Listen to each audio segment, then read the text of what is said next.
We are here on Game Changers Media Network, Game Changers TV, with the first African-American mayor of the city of Stockbridge, Mr. Anthony Ford. How you doing today, Mr.? Just fine, Mr. Malley, just fine, absolutely. Awesome. A lot of big things happening in Stockbridge. Absolutely. A lot of big things happening in Stockbridge. You're the first African-American mayor of Stockbridge. Tell us how you got there. Well, actually, what happened is that I retired from the Army 11 years ago. I'm retired full colonel, and I decided to just get involved in my community. I live in Monarch Village, and decided to actually run for election on the board of directors, and I'm still on the board of directors of Monarch Village. And then I got introduced to the city and the city council meetings and started attending the particular meetings many years ago, and then I would come back and report to the community when we had our board meetings what was going on in the city. So one thing led to another, and I decided to go ahead and run for office, and I did, and become a council member. And then I was for 2 years. I was a mayor pro tem in 2016, actually for 2 years, but in 2016 I was actually the interim mayor for 11 months because the mayor that I came in with had resigned the previous December and of 2015. So then decided 2 years later to run for mayor, and obviously was elected for mayor and became the first African-American mayor of the city. Actually, the first African-American mayor of any of the 4 cities in Henry County, in all actuality. But that was not a deciding factor or the thing that motivated me to run for mayor, though. But in this aspect, I look back at actually my life, in a sense, and I realized that running for office was something that I started when I was even in high school. I'm originally from St. Louis, Missouri, and I ran for school council, became school council president my senior year in high school, and then went on to college and pledged a fraternity, Alpha Phi Alpha Fraternity Incorporated. And then at the end of my senior year, my fraternity brothers helped me run for an office in college as well, and got elected to what they call the Student Senate in my senior year in college, and then went into the military.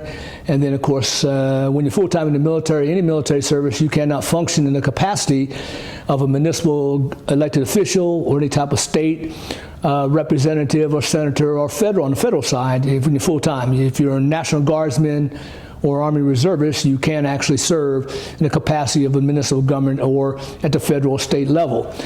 So since I was on active duty, I could not serve anymore because I was always serving our country.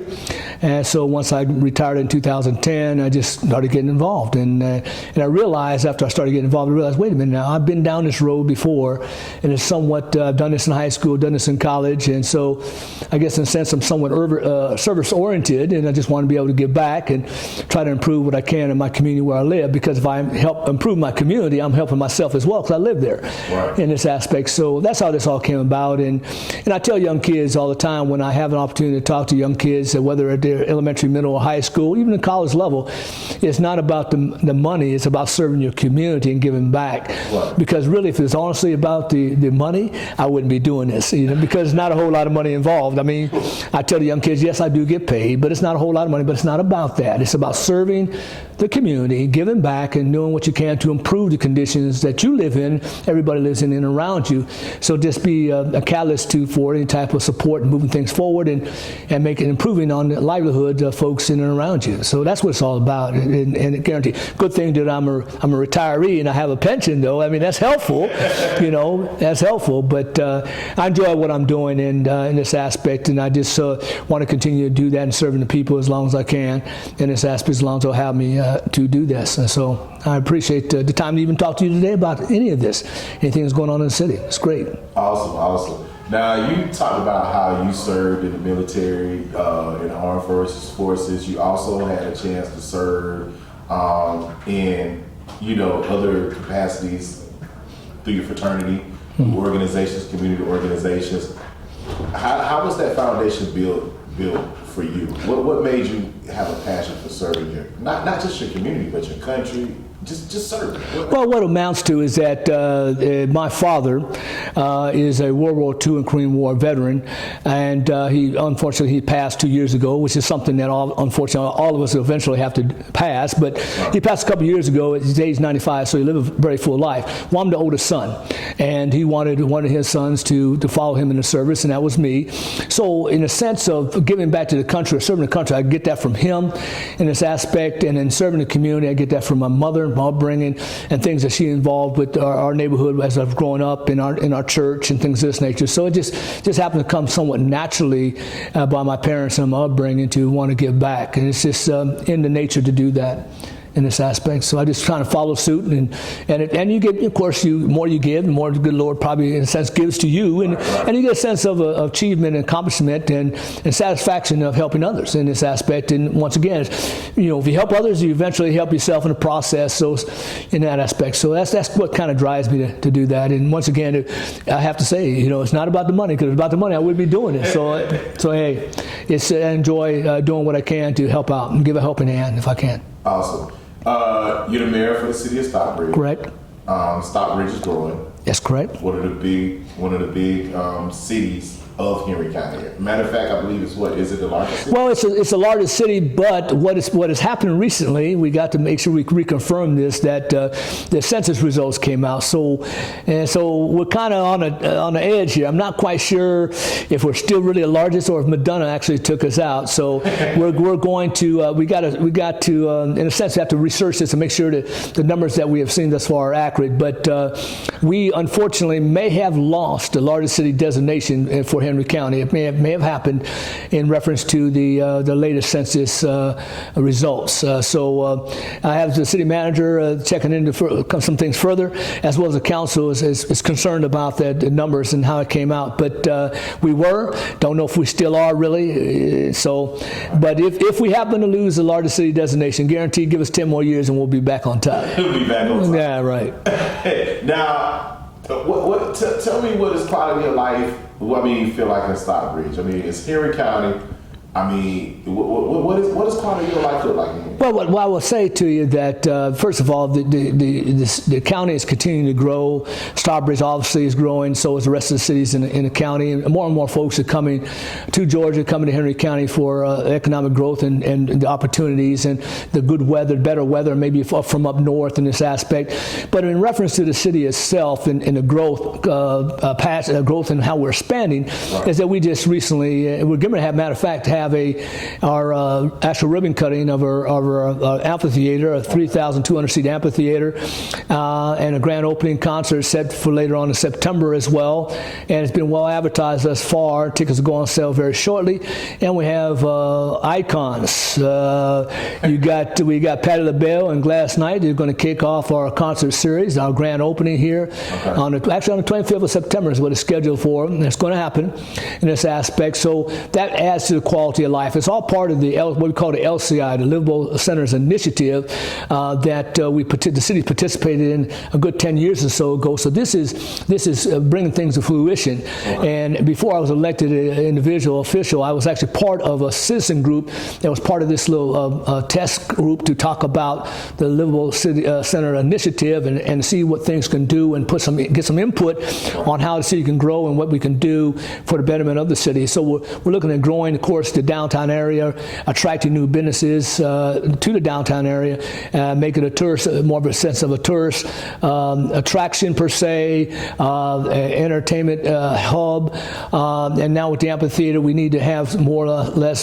small businesses, restaurants, and some other activities in the downtown area to help make the city thrive and grow. And we're working on this because the amphitheater is a game changer. I like that word, game changer, and the catalyst for the redevelopment of Stockbridge itself in this aspect. So we have some plans, and we're moving along with these plans, and it's going to work.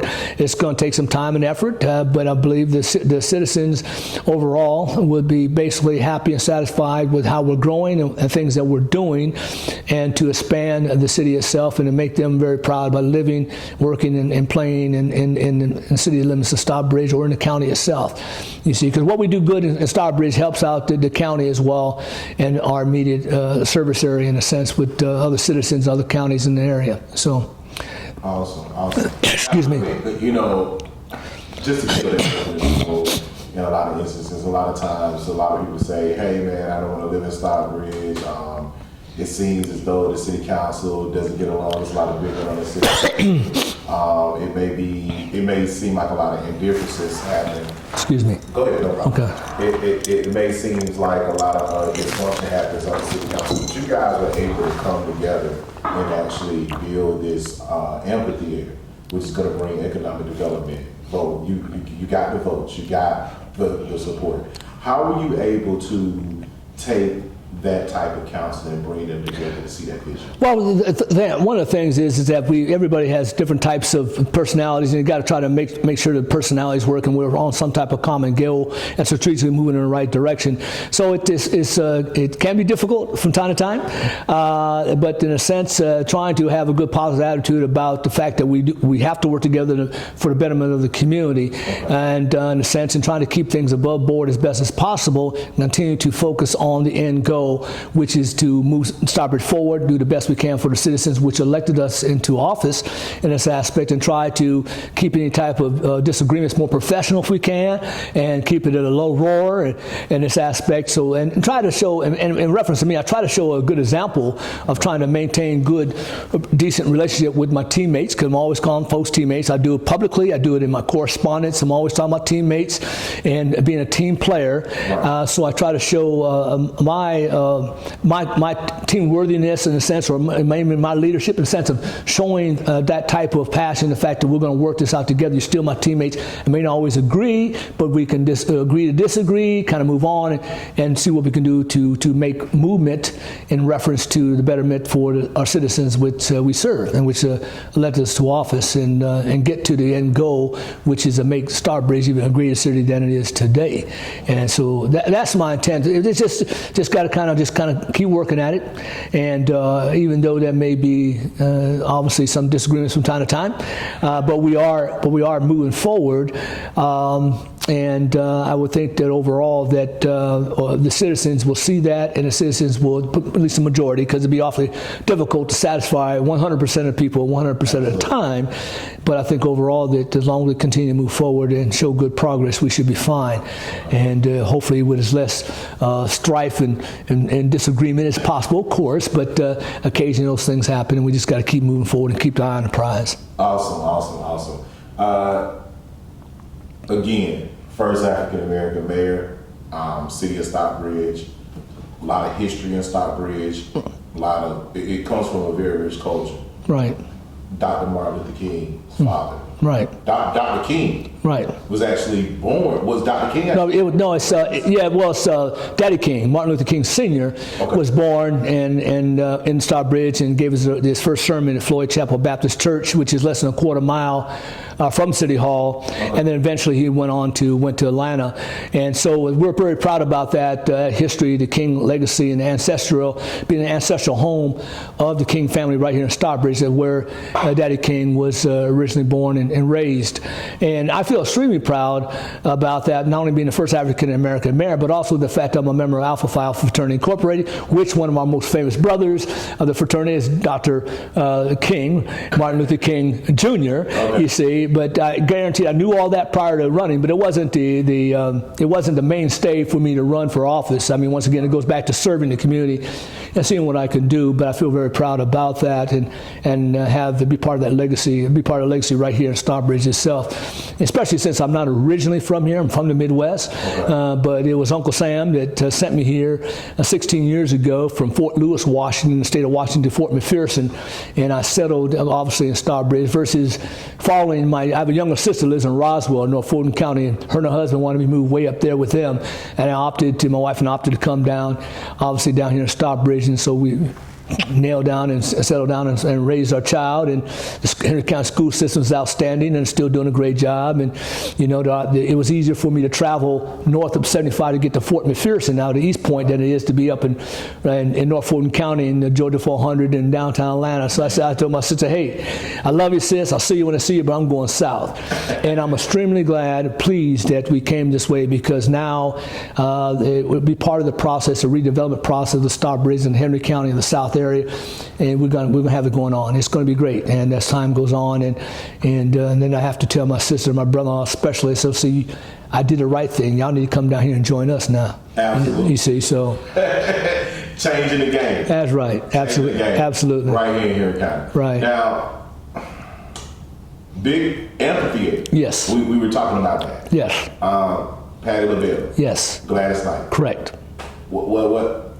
How did that come about? Well, what it amounts to is that we actually just over a week ago, the council solidified a contract with the Georgia Radio Alliance, LLC, and they're well known in the area. And we put them on contract, and they're going to be the ones that will manage the concert series, manage the amphitheater for us. And we gave them some ideas as we were going through this process for the contract and the negotiations. We gave them some ideas of what we were looking for, and they were able to go out there and solidify those two ladies, those outstanding entertainers, and for our grand opening, which is set for September 25th. So they're able to do that. And there's some other things that are on the horizon for this particular concert series. For the last several years, we've had a summer concert series right on open space, green space around the City Hall. And over the course of the years, they have grown quite a bit. Now, obviously, we had nothing last year based on the pandemic. But the 2018, 2019, it wasn't unusual for us to have a good 3,000 people per se, 2,500, 3,000 people so watch a concert. See, so we've been growing that over the course of these years in this aspect. But this particular contractor that we hired is doing a phenomenal job right now in getting this grand opening situated, and they have some other we have some other things that go on for the season. I've been informed that typically for an amphitheater, November to say March or so, they're kind of dormant. Right. You see, so I will tell you that after we have the grand opening on the 25th, there are other concerts, probably at least 3 more concerts that are in the planning process for the amphitheater before we close out for the season. We'll be able to advertise that, notify everybody once we put every pen to paper, but they're working on that right now. And then that'll close out the season, and then of course this particular contractor that we have will start working on the 2022 season, which will be a full season, you see. And so it's just, once again, I got to use the word game changer for Stockbridge and for Henry County itself. It's a catalyst for a redevelopment of our downtown area. So great things are happening. We've had plenty of folks that not only locally here, some elected officials, citizens, of course, nonprofits that come by here recently and walk through the amphitheater and see the amphitheater. And some of these individuals have been to other venues like this, our amphitheater in the Atlanta metro area, and they said, listen, what you have here in Stockbridge is far the best looking amphitheater thus far. And one of the things I really like about it, besides the structure and the way it looks, is the fact that on site, right now on site, 535 parking spaces on site. Whereas that you can come to the amphitheater and you won't have to travel so far, and the parking is free of charge. It's free of charge on site. You can tell me 25 miles outside of Atlanta, and one of the biggest new modern amphitheaters, free parking. Free parking, 535 spots on site, free of parking. You can come on in, park your vehicle, and you have to walk, I would say, less than 100 yards. Or 100, maybe no more than the farthest place, maybe no more than 150 yards, to get to the amphitheater, all right? To get to the entry. See now, and then of course we have other areas in and around the amphitheater that you'll be able to park at different locations in and around the downtown area. You even have Merrill Manors Conference Center, which is roughly a little less than half a mile away, along with Clark Park, would be available for parking as well. You would have to go across the railroad tracks to do that as well. And then we have, on one side across the street, we have working out the details with the public school system in Henry County there, but you have the elementary school and old Stockbridge High School potentially for parking as well, along with the downtown area. So what it is that the parking situation, what I understand, and we'll get a feel for this as we go through this particular season, is really, really fantastic when it comes to other places where other people have actually had to park and to travel a good half mile, a mile away, carrying chairs or carrying any type of coolers or whatever the case may be. So we'll see how this works out. Right. With the amphitheater, you talk about new businesses coming to Stockbridge. Right. About with the amphitheater there, it's going to drive new business, it's going to drive a better downtown. You focus on downtown, which creates economic development. Correct. Creates jobs. Tell us about that vision and what you saw with that amphitheater that made you say, okay, this is the golden ticket to take us to the next level. Well, it's not only my vision, it's a collective vision of the entire council, first of all, and other people, other citizens that were involved in, once again, the LCI a good 10 years or so ago, and their vision when they put in their thoughts and gave their opinions on this whole process. But what it looks like and what it will be, what the intent is to have, unfortunately, it's got to be on the side of most of it's got to be on the side of the railroad tracks, but to build up a downtown area where you have businesses and thriving businesses that were individuals that are coming for a concert or coming to relax in downtown Stockbridge, have a place to go sit down, have a meal, have a cocktail, have some ice cream, have some coffee, whatever the case may be. And we want to make sure we grow that area and bring those businesses there. So before and after any type of concert or any other type of city activity we're having, whether it is a Bridge Fest or whether it is actually any type of when we have food truck tasty Tuesdays, even that, when we have that at Clark Park, people may want to stay around alone and go go get a cocktail at a bar or something like that potentially. Right. You see, so the thing of it is what we want to help grow and expand our downtown area in this aspect. So take some time, but the vision is there. Guaranteed, it's just not my own Pacific vision. It's a collective group. Right. Other vision, once again, of other citizens that had involvement of the current council and councils of the last several years, and to make up those councils and the thought process to strategically move everything and forward and do this and do some great things. I mean, you have to get people. Obviously, one of the things I've always think about and is the fact that Stockbridge is very unique in a sense, I would say, because you have 675 and 75 in close proximity. So right. You have an avenue to bring people into the downtown area. But what we still have to work out is still a process in place is we have to have wayfinder signs that bring folks down this way. You see what I mean? Even though we're a couple miles maybe from the actual interstate, right. The point of it is that you do have that asset to bring people into the area, but we got to make sure that they understand where to go, and we have the proper amount of signage to bring them to that area, and we're working on that as part of the plan as well. You guys are working on it. Oh, absolutely.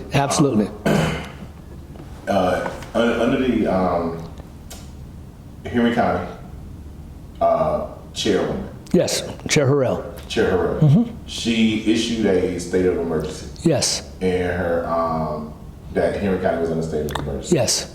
To basically shut down. How does that affect? What we did, we also, once again, a little over a week ago, we also did a state of emergency for the city of Stockbridge. Now, and in our state of emergency, in a sense, mirrors what the county put out, what Chair Harrell and our commissioners put out in this aspect as well. Okay. Now, granted, we have to be very smart about what we do for not only this first grand opening concert, but also for our ribbon cutting that is what is actually set right. for September 4th, which is Labor Day weekend.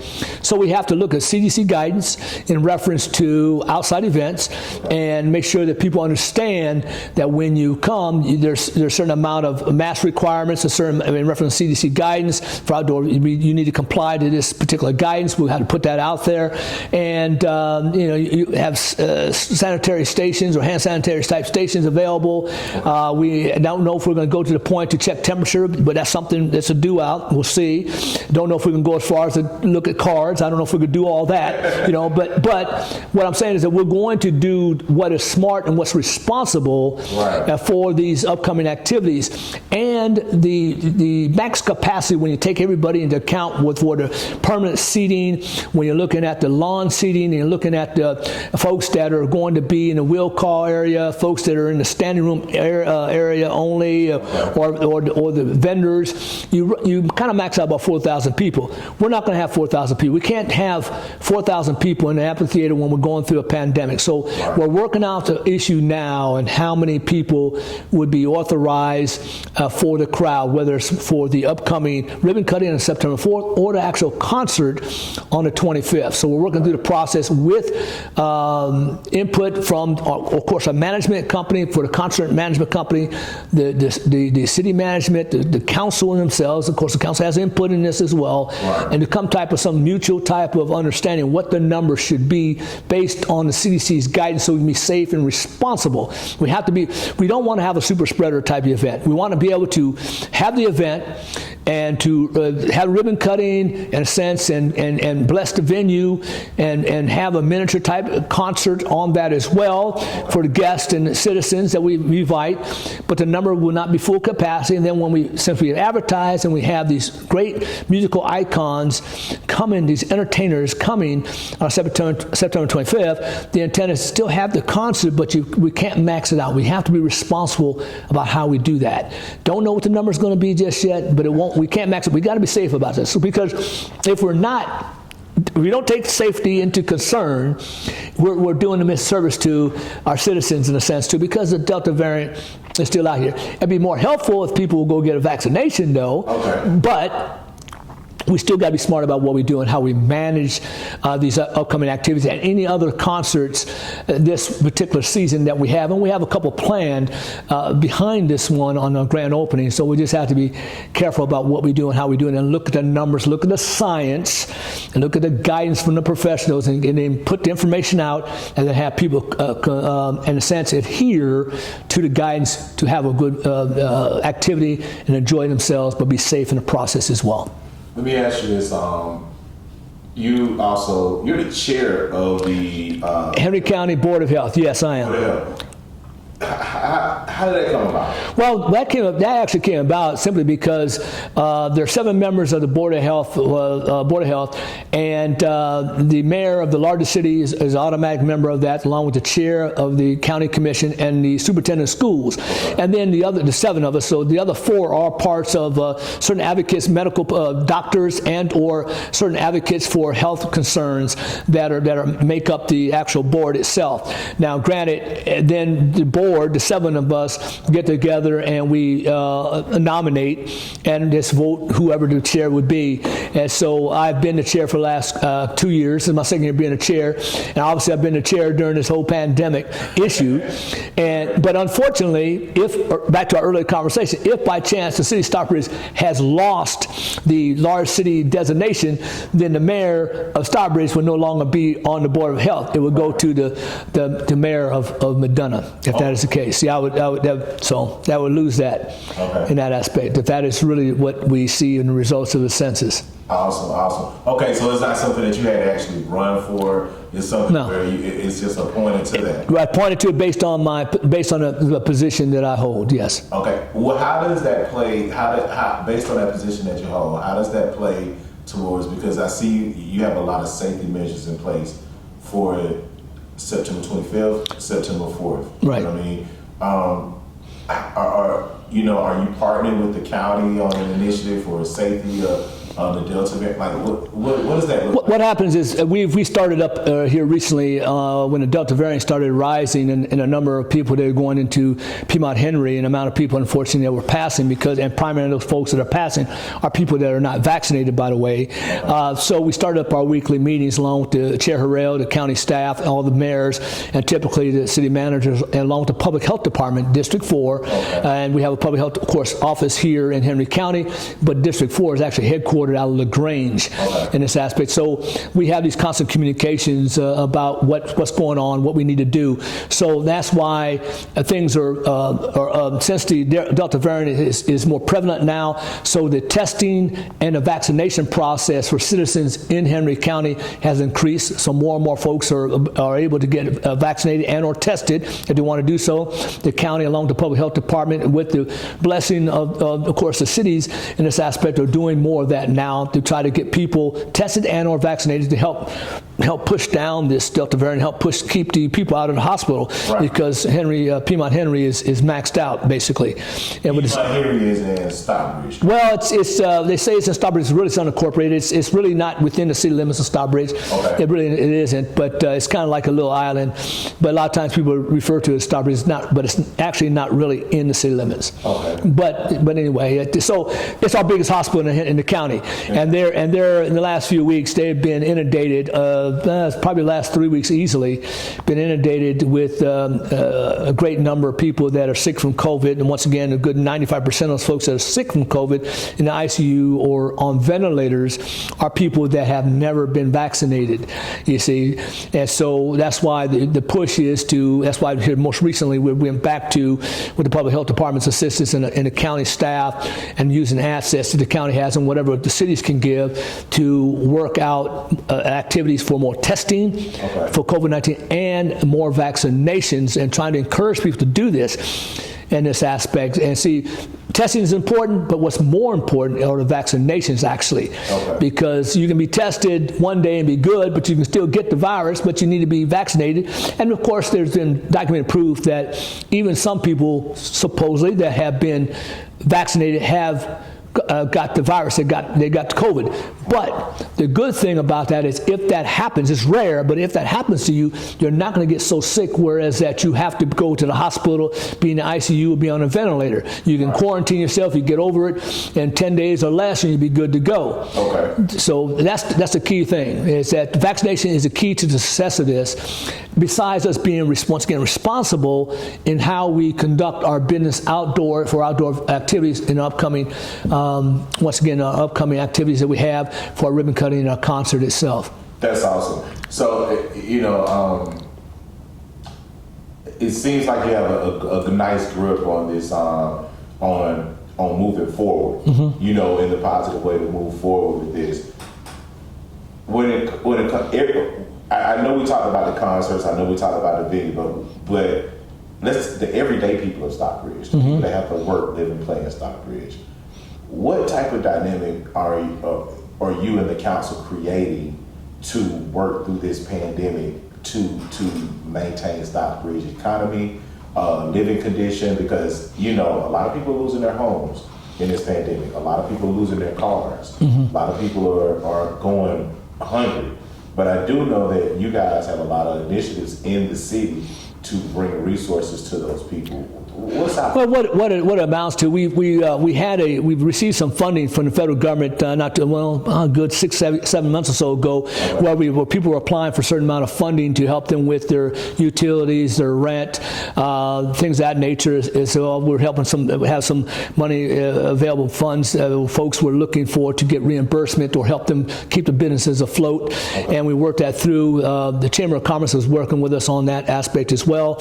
And primarily, we had roughly, I think it's almost $2 million or so that we were utilizing. We were giving out to companies and individuals to help keep them afloat in this aspect as well. And we also now have there's federal mandated what you call ARPA funds, this is American Rescue Resource Plans Resource Act, I believe it is called. It's called ARPA. I'm trying to get the actual terminology here. The city of Stockbridge is scheduled to get roughly $9 million of this funding, which will help with the infrastructure, water and sewer infrastructure, and economic development and economic means that we need in the city as well. And so we'll look and see how we can best utilize that for the city and also our citizens within the city itself in this aspect. So there are things that on the federal side we're doing. We're trying to get funds in, and we work that through what we call Georgia Municipal Association, works that through to the legislator, from the governor, the governor's area, from the state, and down to the cities to help out our community. And then we're just doing what we can. We've had in the past particular type of activities where we want to educate folks. We continue to educate folks in reference to social media about what to do, where to go to get shots of vaccinations, where to keep themselves safe, and things of this nature as well. We've done some things in reference to food insecurities and trying to work with other nonprofits or other organizations in reference to helping folks out with food and this aspect as well. There's been certain initiatives that other council has done, other things that the city has done in reference to that to try to keep people afloat. And there are more things on the horizon as things go on that we have to do. And you guys are working closely with people. I noticed that you were close to Grace Baptist Church. It's another church in there. It's another church you got where you're feeding people once a week or something like that? Well, there's some initiatives that have gone on where we got in reference to working and feeding communities, and I know I've helped out with certain other initiatives as an individual with certain businesses or food banks that have been going on in the community as well. Okay. And so things like that are occurring, and the city will continue to get more involved with that, whether it's as individual council members and or as a collective group to work out and to continue to help out our citizens, of course, and to do what we can in this aspect. Okay, gotcha. And lately we just heard on the news. Yes. A big crime happening. I don't know if it happened in Stockbridge, where a murder tripled. 2 guys and a girl. Right. Killed females. And moved the body there. There's some location off of Hudson Bridge, I believe it was. Is that considered Stockbridge? Well, it's right in right in that unincorporated area. I mean, it affects us. I mean, it's right there. So it affects you guys. Right, absolutely. Right. Absolutely. And the bodies were thrown. I believe the Henry County Police Department found the bodies behind Kroger, right? Right, exactly right. All right. If I'm just capitalizing it right. It's been a long initiative push for City of Stockbridge Police Department. Correct. What is your outcome? Well, what it is, we're actually interviewing. The process for finding a police chief has been ongoing for several months.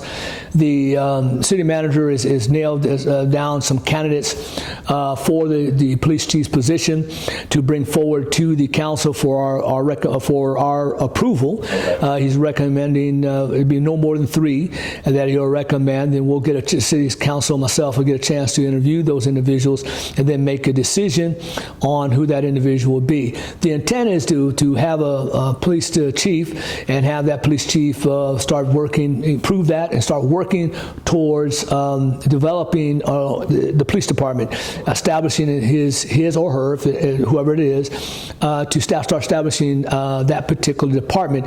And we had a study done by UGA, the Carl Vinson Institute, several years ago in reference to establishing a police department, and basically informing us that for the size of the city, you need roughly, I think the estimate is 57 officers and civilian personnel to work and manage and secure and keep the city of Stockbridge safe, the citizens safe. Right. And that's roughly $5 million basically every year. We just recently passed a bond, or approve a bond of $3 million bond to help us for the startup of this police department as well. And we're looking to, once we approve the police chief, looking to start and have to start small and then grow it, of course, in the first quarter of 2022 is the intent. Now, and as we do that, as we start small, we'll have to continue to work through some type of revised intergovernmental agreement with Henry County, because right now Henry County does all the policing for us, you see, so we have an agreement with them, but as we bring up the police department, start small and then grow that, we'll have to make some adjustments in who does what, how things are done, things of this nature. So there'll probably be some adjustments we'll have to make in our process as we continue growing before we become fully blown police department. Now, one of the caveats, one of the concerns that maybe many people have, and we will still need to hear from the citizens and what their thoughts are for or against as we go down this road. We're headed this way, but we still need to understand some concerns that people may have. But the thing about it is that with even bonding $3 million to start, and with the actual survey or the Georgia, UGA, along with the Carl Institute of Government, came up with roughly the saying, hey, this is going to be $5 million to actually have a police department. The thing of it is ultimately we'll have to have some type of tax, and there'll have to be a city tax to maintain this department. Now, granted, it'll be a certain amount of rollback or taxes that you pay to the county that are rolled back and come back in the city, and this tax will have to be implemented to make sure we have an adequate police department as we grow it. And so, and the tax is not going to be, it shouldn't be that great of a tax. It's something that will have to be done in this aspect to maintain and to conduct and have a good, satisfied working police department itself. This is almost unavoidable, I would say. But more to follow in reference to that, but people need to understand that the chances are a tax will have to be implemented to make sure that we do this and do it properly. Awesome. Last but not least, I think you painted a picture of where Stockbridge is going. Right. What I think you showed the collaboration is there. Where do you see Stockbridge in 4 years? Well, in 4 years, I would say that besides us having a full-blown concert series and an amphitheater, the police department fully operational itself, a lot of things happening in the downtown area, whereas that the economic development is growing. But in this aspect, and one of the major things we have to solve, which I need to add now, we're talking about the redevelopment downtown, is we have to reestablish a better, well, I think we have a good relationship with Norfolk Southern, but what we have to do is we have to solve the quiet zone issue. We have to get a quiet zone in the downtown area, so otherwise we would have to establish something with the railroad, or establish a relation with the railroad, that we have an increased crossing at Love Street there, and also look at Nolan Street, whereas that the Norfolk Southern would like for us to close that to allow for better movement of the traffic, train traffic, but also what would happen when we close that allow us to have a more adequate quiet zone, so to help out with the development aspect of our downtown area. And what I haven't talked about is actually the bridge of the Jotico. You see, which is the most southern part of Stockbridge. Okay. And see, so, and what's good about that, we just recently approved what you call a high-end apartment and retail development that's going to go down here, bridge of the Jotico Road and 75. All right, and then also what's happening is that the Henry County government has approved the aquatic center, and they're going to receive donated land from the landowner, because we don't own the land. Stockbridge is not own land. It's just within the city limits. Right. So we have input into the design guidelines and development of what goes there, but we don't own the land, so it's independently owned. So the owner of the land, or owner of the overall land, the mixed-use development there, is going to donate, in the process of donating the land to the county, free of charge, to build the aquatic center. You see, so that's once again, I like to use this word, that's a game changer for us in the most southern part of Stockbridge, and for Henry County to have a state-of-the-art aquatic center right there. So that's what's going on there, and then we'll continue to make progress in reference to hotels, the condos, restaurants, white tablecloth restaurants in a sense, and all types of entertainment, the green space, the expanded sidewalks that we have there, and homes, which would be single family homes with attached and detached garages. They're all planning to come there. See, so we still have that on the plan. So 4 years from now, those things will be booming. It's coming. It'll be booming. Awesome. And I'm not going anywhere, so I'll be right here to enjoy it and enjoy all the fruits of all this good labor that we collectively, with the council and with the input and listening to the citizens, are collectively doing in this aspect as well. 4 more years. That's right. Give me 4 more. Yeah. I'm up for re-election, so I need 4 more years. Absolutely. You up for re-election? I am, sir. Yes, I am. I am actually, yes. All right. Who's running against you? There is an opponent that's running, but it's a constitutional right, and anybody can run. It's a constitutional right. So I mean, I'll just leave it like that. I didn't know anybody who's running against you. I didn't even know you were up for election. Yeah, I am, sir. Absolutely. Awesome. I mean, hey, man. Hey, we wish you the best. Thank you very much. Appreciate it. In that capacity, in 30 seconds or less. Why should someone move to Stockbridge? Well, because we have a lot going on, and Stockbridge is where community connects, and we have a very bright future, very progressive in what we're doing here in Stockbridge, and you'll be proud to live in this particular area and live among us as we continue to grow and expand, and you see the economic development and the job opportunities. The fact that we're doing great things, you can't beat it. And actually, Henry County itself is growing, so you'll be surrounded by great folks and great entertainment and great potential for further growth and expanding the road. Matter of fact, T-Splosh is coming on the ballot. In fact, we need to pass T-Splosh, folks, so we improve the actual not only trail network, but the roads and the highways and our streets and curb and gutter, and expand our roads so we can transport and move about without having much of a problem. We need to pass it on November 2nd as well. T-Splosh is yes. Please vote for that. November 2nd is the election, right? Right, that's correct. All right, how can we find more about the City of Stockbridge online? I was at the website, go to the website, and this nature for anything that deals with the City of Stockbridge itself. You know, it's always out there. We got a Facebook page, we got a website, anything with the City of Stockbridge is right there. Our PIO continues to keep things updated. Shout out to Shawna Thornton, she's doing a great job. Yeah, absolutely. Shannon Thornton is doing a great job. Outstanding selection. Randy Knight. With city manager, we got a great staff. Got a great staff. A great staff. The council cannot do without the staff. Guaranteed. We want to appreciate Ms. Sandra Rozier, Team Hope, for putting this interview together. Sure. We want to thank you. No problem, sir. For time out of your schedule to just share with us the vision of where you came from, where you're going, and what Stockbridge looks like to the presence. Anybody want to give a shout out to or acknowledge before we take this? Well, see, back to something you mentioned earlier. I'm trying to be a team player and a team leader in this aspect. Shout out to the council and the things that the council does, and that we work together to continue to make progress for the city, for the citizens. That's what's needed, and that's the only way we're going to make progress. Is we got to work together, move forward as one entity, and for the betterment of the citizens themselves. And that's what I want to say. Period. Awesome, man. I want to thank you for coming on Game Changers Media Network, No problem. Game Changers TV.